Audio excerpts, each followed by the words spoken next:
Hello friends, नमस्कार। आज का मुद्दा है चुनावी बॉन्ड पर रोक। सुप्रीम कोर्ट ने इस पर रोक लगा दी है।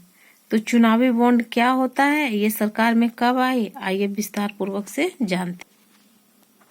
फ्रेंड, आगामी चुनाव से पहले सुप्रीम कोर्ट के पांच संवैधानिक पीठ के जजों ने इसे चुनावी बॉन्ड योजना को रद्द कर दिया और असंवैधानिक करार दिया है। फ्रेंड, ये लागू कब हुआ था? चुनावी बॉन्ड क्या जारी हुआ था, कब जारी हुआ था फ्रेंड? 2017 में केंद्र सरकार के इलेक्टोरल बॉन्ड स्कीम को फाइनेंस बिल के जरिए संसद में पेश किया गया था और 29 जनवरी 2018 को इसे नोटिफिकेशन के जरिए लागू कर दिया गया।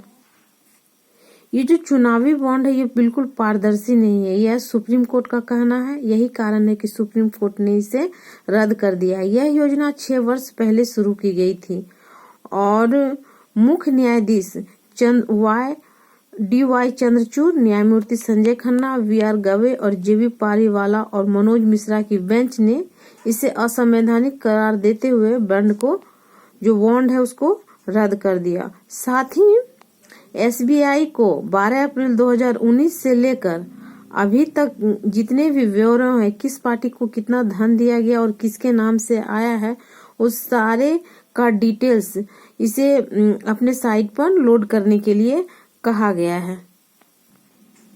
फ्रेंड, क्या है चुनावी बॉन्ड? आखिर चुनावी बॉन्ड क्या है, तो आइए जानते हैं। चुनावी बॉन्ड एक वित्तीय तरीका है जिसके माध्यम से राजनीतिक दल को चंदा दिया जाता है। इसमें बॉन्ड के खरीद या भुगतानकर्ता का नाम नहीं रहता, स्वामित्व का कोई जानकारी दर्ज नहीं रहता। इसमें धारक यानी राजनीतिक दल का इसका मालिक होता है। फ्रेंड, ये साल में चार बार जारी किया जाता है, जनवरी, अप्रैल और जुलाई में। और ये किस किस पार्टी को मिलती है, आइए देखते हैं।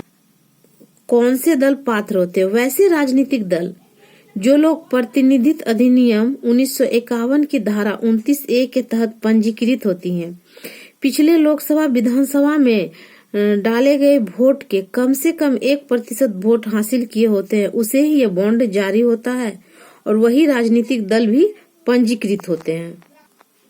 कैसे काम करती है? एक व्यक्ति कॉर्पोरेट या लोगों के समूह बॉन्ड जारी करने वाले महीने में 10 दिन के अंदर SBI के निर्धारण शाखाओं की चुनावी बॉन्ड खरीद सकता है।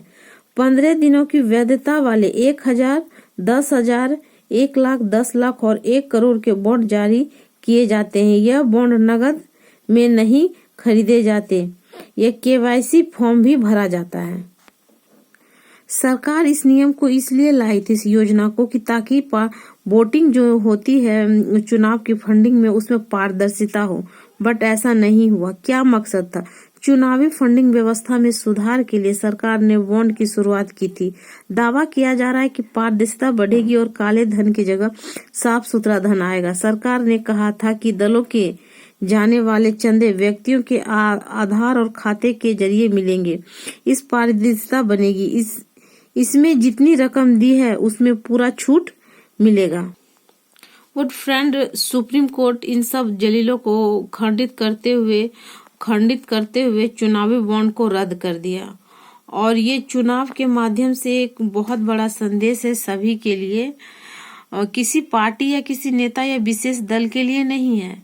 लेकिन ये चीज जो है, चुनाव में पारदर्शिता होनी चाहिए ताकि हमारे देश का लोकतंत्र बचा रह सके। तो हम लोग सुप्रीम कोर्ट के इस फैसले से काफी हद तक काफी पारदर्शिता देखने को मिलेगी।